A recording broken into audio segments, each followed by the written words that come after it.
Enterprise TV, a tradition of truth.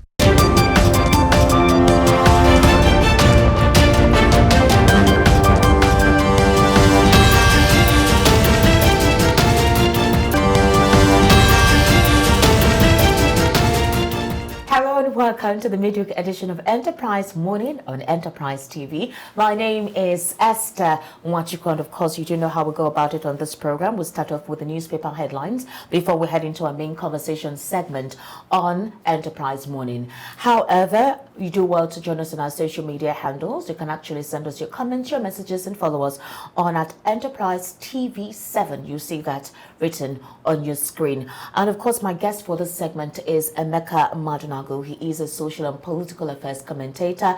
Mr. Emeka, good morning. Yeah, good morning. Welcome to today's midweek edition of Enterprise TV. Yeah, good morning, viewers. Okay, so here's the thing. I would like us to start off with the headlines. And the headlines are quite interesting. I recall that before we commence the program, we're already looking at some of the wordings or the captions and the way it was written.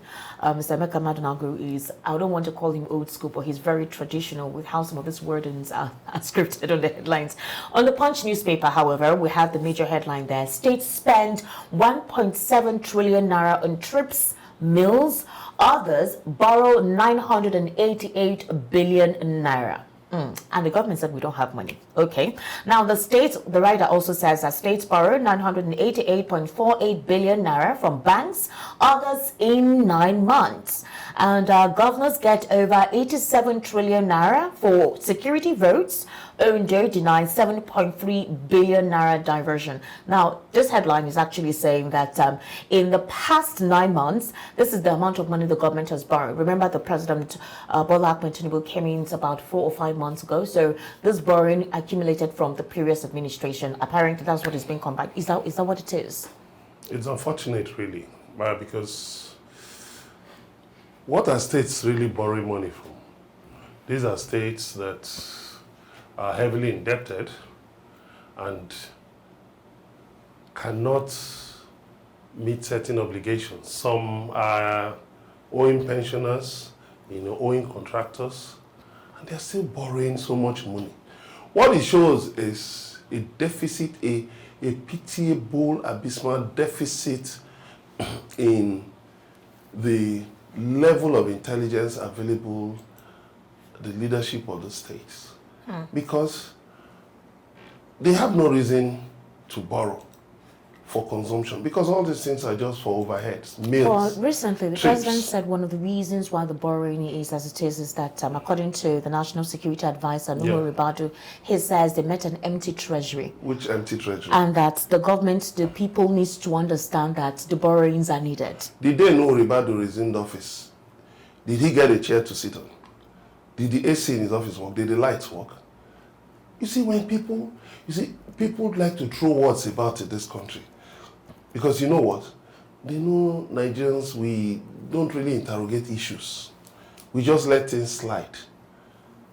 But certain people have been asking him to define, to explain what it means by that they met a bankrupt, an empty treasury. Do you know what that means? Others ask that if they're blaming the previous administration, then who would former President Goodluck Jonathan blame? It's really embarrassing and disgraceful.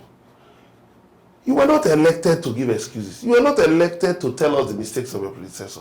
Otherwise, so why did you win the election? Why did you come into office? You roll up your sleeves and get down to work. You get down to work hard.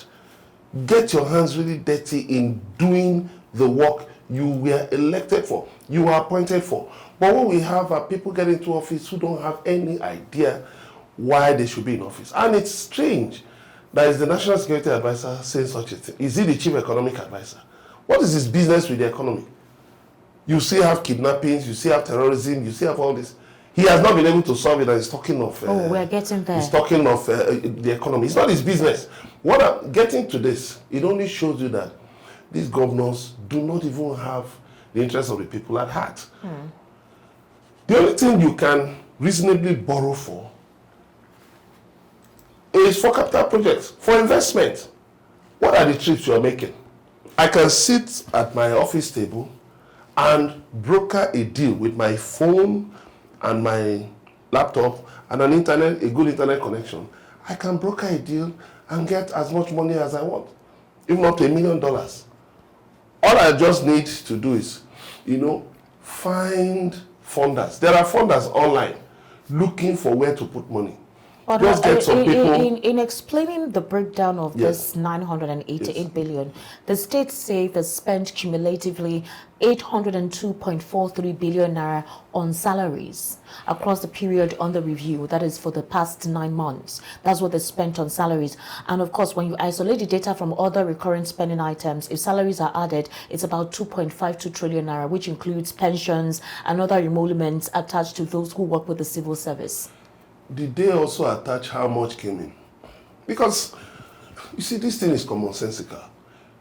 Before you tell us what went out, can you tell us what came in? How many sources of revenue does the federal government have? How many sources of revenue do the states have?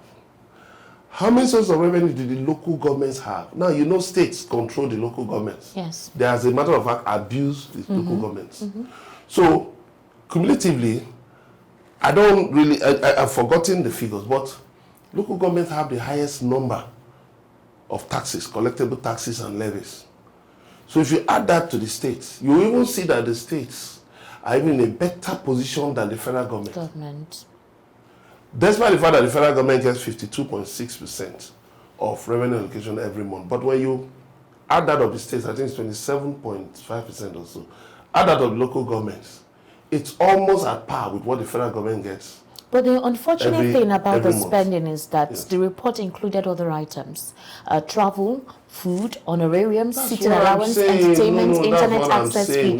So if we are to put all of this together, including their telephone bills, electricity bills, stationery, anniversary, special day, welfare, aircraft maintenance, and more.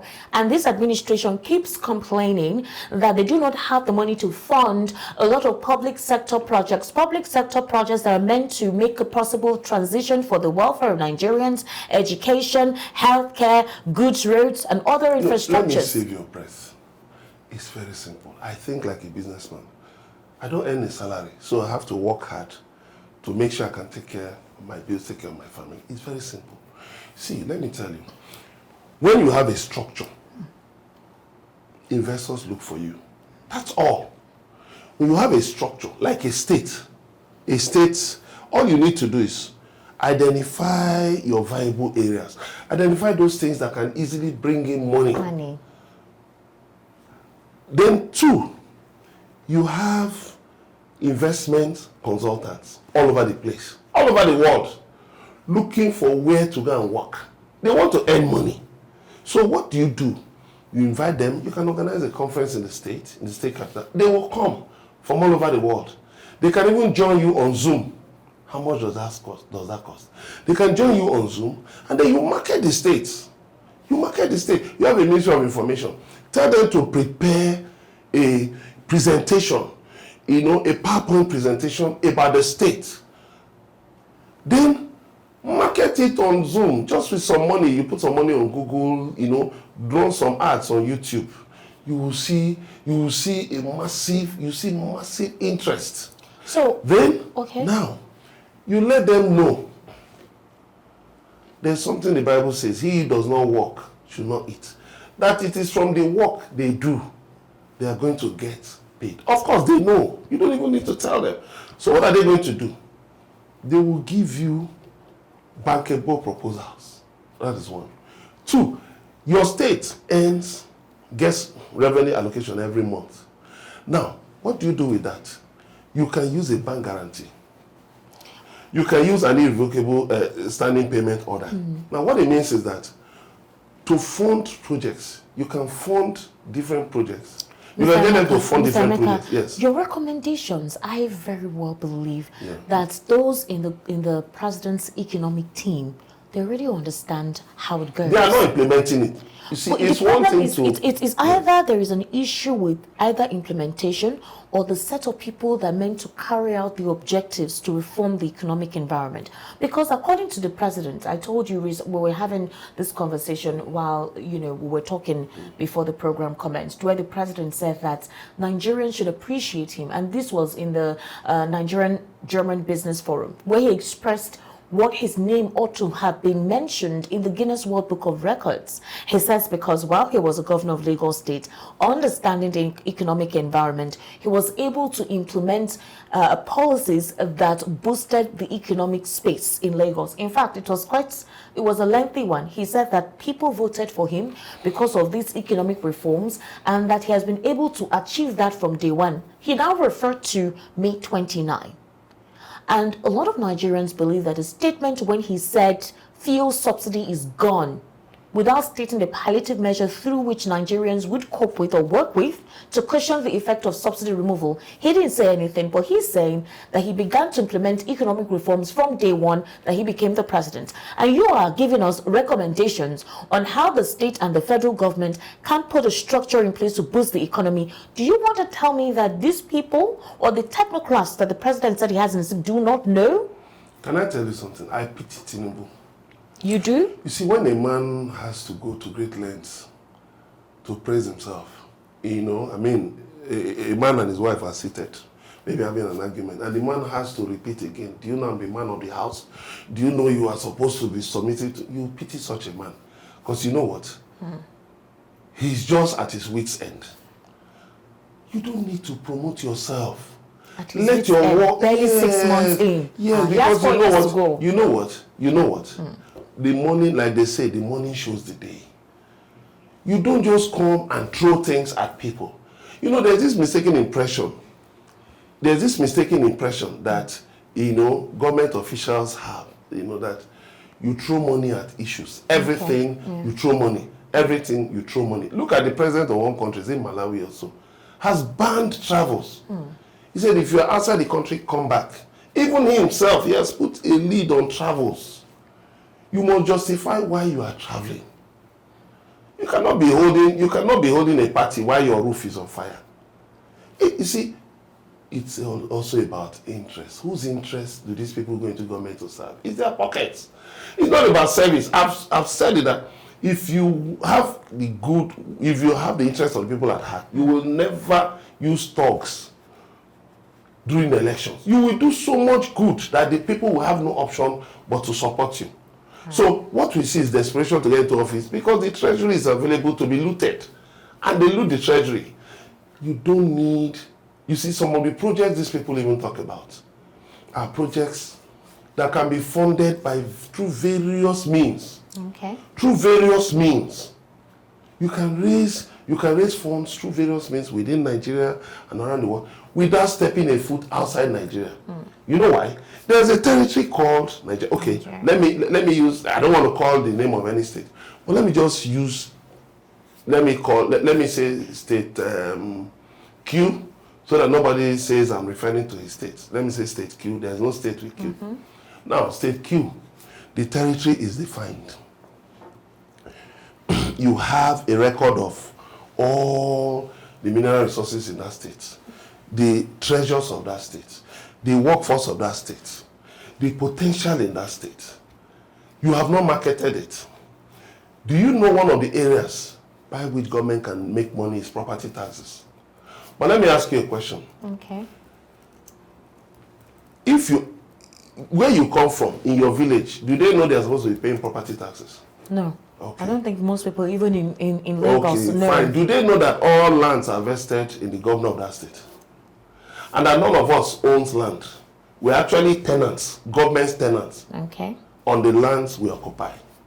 All right. So, what am I saying in essence? There are a lot of revenue sources. There are a lot of sources through which these people can make money. There are a lot of sources. Then all these trips, traveling and all of that, hiring private jets is a waste of money. All right. The people waste of money because you know why? These are things that you can actually outsource All right, Mr. There are a lot of things you can outsource All right. without spending state money. Let's go to other papers. This time around is concerning the major headline in Daily Trust. And the major headline there says contradiction, or rather confusion in Kano over contradiction in CTC of a judgment sacking the governor. I'm sure a lot of us recall the controversy ever since that particular judgment came up last week, Friday. Well, apparently the CTC, that's a certified true copy of that judgment, has created controversy. Later on in the program, when we're having our conversation, we'll have a legal practitioner in-house to help give us a breakdown of what that means and what the legal implication or how that actually portrays our appeal court or the judicial arm of government. Well, there is confusion following the release of the certified true copy of the appeal court judgment, which was delivered on the state's governorship election dispute. Now, the appellate court, we do know, reaffirmed the sack of the state governor Abba Kabir Yusuf of the New Nigeria People's Party. Well, apparently, there are several rulings in that particular appeal court ruling, and the judgment appears to be contradictory. Ever since before the pre-election, when we had the Ahmed Bashir case that actually created that vacuum between the people and the judiciary, there have been supposed conspiracy theories circulating our judicial system as to the ways they have been delivering their judgment, which according to a lot of analysts like you, believe it's too technical and doesn't have the moral balance to justify the ruling that they've been given. Now, based on the appeal court ruling in Kano and what the electoral material that were put on the table for the judgment that took place that day, there are complaints as to the irregularities based on the verdict given by the appeal court. What would you say this represents now, going forward?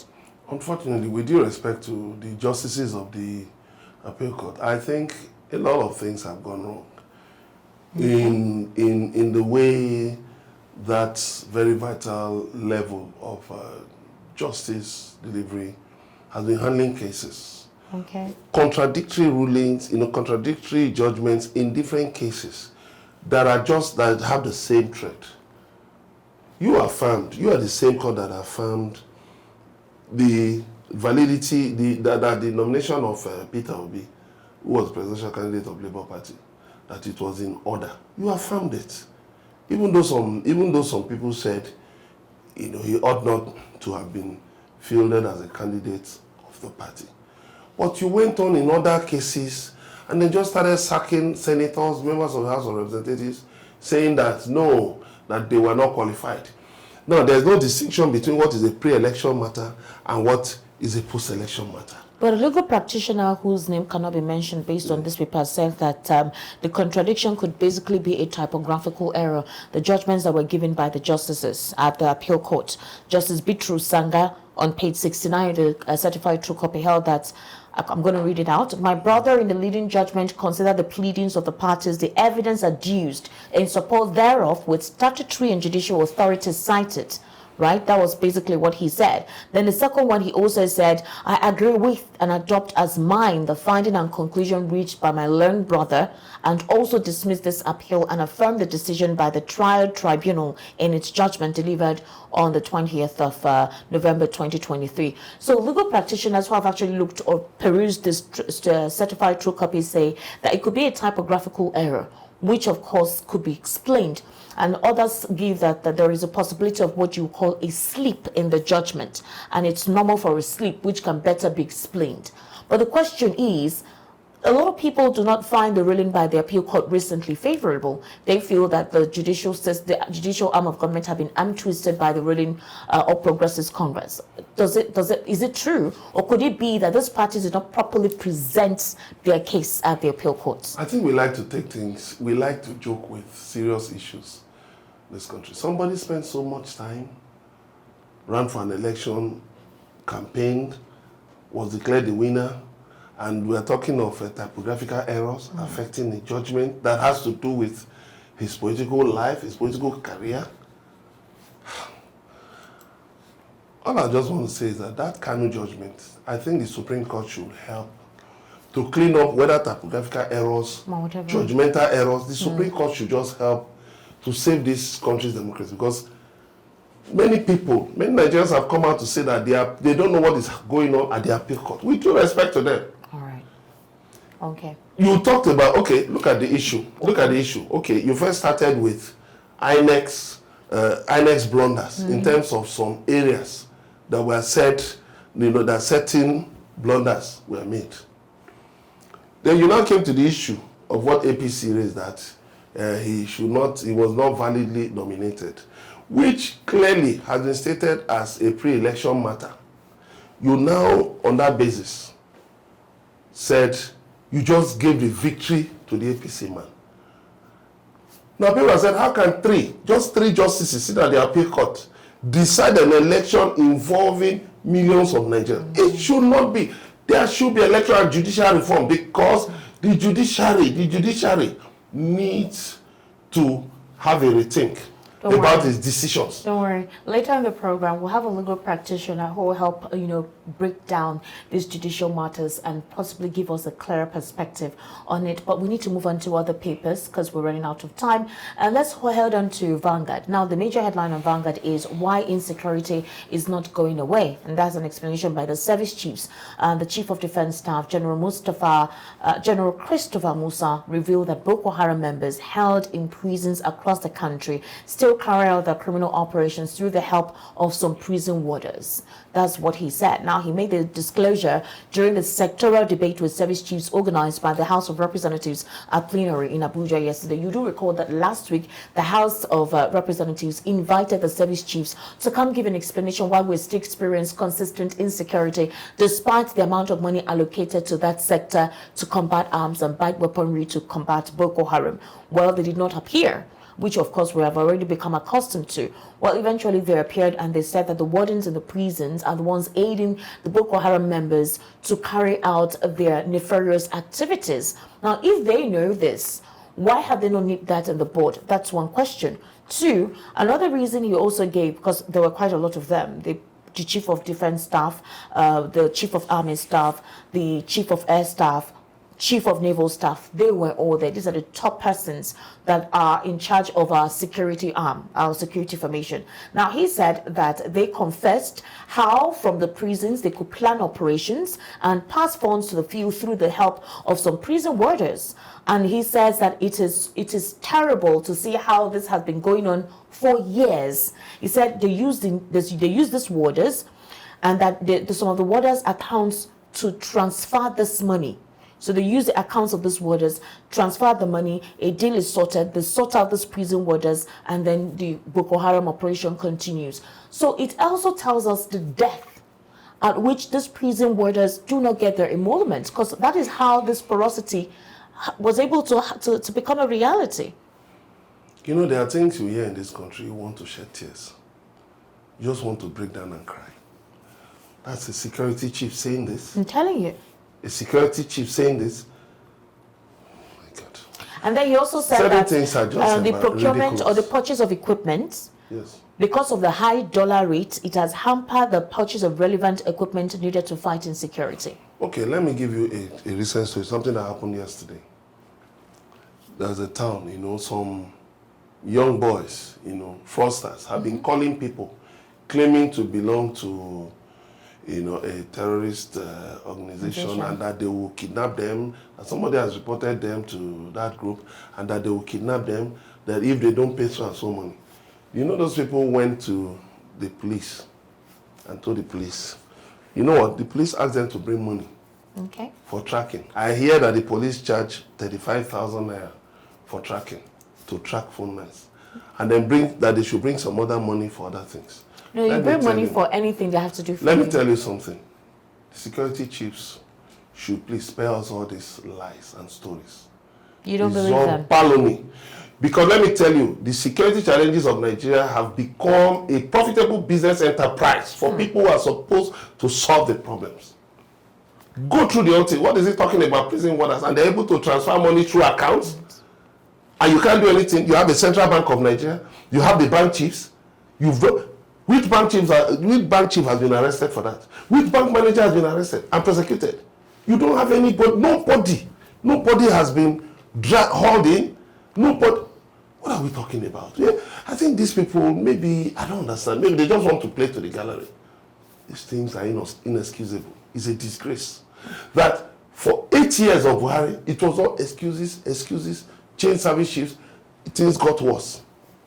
Now they brought in another set of service chiefs. And look at the excuses they are giving. They are not even telling us, okay, that we're able to cut this terrorism financing. Have you seen the budgets? That we're able to cut budgets. How much allocated to the defense? Another thing is this, which they may not readily admit, is that some of these things don't get cash backing. It's one thing to appropriate money. It's another thing for the money to be made available. But I know that at least under Buhari, money was regularly made available for defense, or items in the defense, in under defense. But you see, these things only show how unserious some of these people are. What does it take for you to get those involved in these things, get them arrested, get them investigated, prosecuted, and jailed? If you make an example of some people, let me tell you, all of this will stop. Well, what do we see? You are telling us that people in prisons are able to finance terrorism activities outside the prisons using the bank accounts of warders who have a fixed salary. Well, apparently the salary is not enough, and that's why it's not just about the salary being enough. Let's move on to another headline. It's not just about salary being enough. All right, on the Daily Independent, we have this major headline which says, military asks federal government to tackle Finland over Southeast insecurity. And that is by the Chief of Defense Staff, General Christopher Musa. On Tuesday, he asked the federal government to tackle Finland diplomatically over activities of the notorious Simon Ekpa, one of the leaders of the indigenous people of Biafra who resides in a northern European nation and is wreaking havoc in the southeast. Well, according to Mr. General Musa, he actually said that Finland is encouraging Simon Ekpa by still habitating him, or rather accommodating him, and he has repeatedly declared sit at home across the southeast as part of activities to force the federal government to release Nnamdi Kanu. There was, I think, the last time Aloy Ejimakor, Nnamdi Kanu's legal representative, visited him to talk specifically about the situation in the southeast. Nnamdi Kanu had to write an open letter and said that he does not support the calumny and the terrorist kidnappings activities by this young man, saying that it is on his behest that they are carrying on with this, that he's not part of it. He completely isolated himself from most of these cruel activities being carried out by this supposed IPOB, or Eastern Security Network indigents. Well, the other time too, Simon Ekpa was taken in by the Finland authorities, being questioned, and I don't know how it went, but eventually he was released. But he does a broadcast on YouTube where he kind of gives orders to his followers on what to do. The purchase of arms, tell them to sit at home. The last elections, off-cycle elections that Imo State carried out, he said everyone should stay at home and not come out to cast their votes. He said the Biafran land is not part of the Nigerian government. And so he told them not to come out to participate, otherwise anything that happens to them, it will be on them. So the question is, all of the statements he's been making is verifiable on YouTube. If you want to go to his channel, the channel is there, and you see him give his broadcast live, and you see people attend his broadcast. So what is stopping the Finland authority, despite several attempts and appeal, even by the Minister of Foreign Affairs, to possibly repatriate him, bring it home, and face court proceedings? What exactly is the problem? What do you expect Finland to do? He's not threatening their security. So what do you expect them to do that the Nigerian government cannot do? One individual. The first thing is that he's running a YouTube channel. Okay. And you can't get YouTube to take it down. He's active on Facebook. You've not done anything about it. He's active on Twitter X. You've not done anything about it. Those are the channels through which he communicates all those things. Charity begins at home. First of all, take action to get these things down. You can get a court order in Nigeria that these broadcasts, they undermine national security, and that these channels should do something about, take them down first of all. Okay. When you take them down and he cannot communicate, and he cannot pass his broadcast across, what do? You can now quietly, diplomatically, push other initiatives. But the point is that no matter what you expect Finland to do, Finland has laws. And as long as it's not violating their laws, what do you expect them to do? So do what you are supposed to do first of all. When you do what you're supposed to do first of all, then Finland will do it. So you put in you renditioned him from Kenya. You brought him you've not been able to proceed with his trial. And then you now want to add another one. What do you want Finland to do? To repatriate Simon Ekpa? He's a citizen. Are they going to repatriate him to Nigeria? On what basis? You see, you don't put the cart before the horse. Do the first things first. Cut off his communication line. Trace any sources of financing coming from abroad, from all these people. Trace from such people, from their supporters. Cut off that. When you cut off the oxygen, let me tell you, these things will dwindle. Thank you so much, Mr. Emeka Madunago. Coming up, Simon Ekpa is at threats, and the Finnish government stands accused of helping him. Now, that's according to Nigeria's Chief of Defense Staff. We'll be discussing that in a moment. Enterprise TV, your one-stop shop for news, programs, human angle stories, the economy, sports, and much more. We go the extra mile to bring incredible details to you. So hop on the train now. Enterprise TV, a tradition of truth.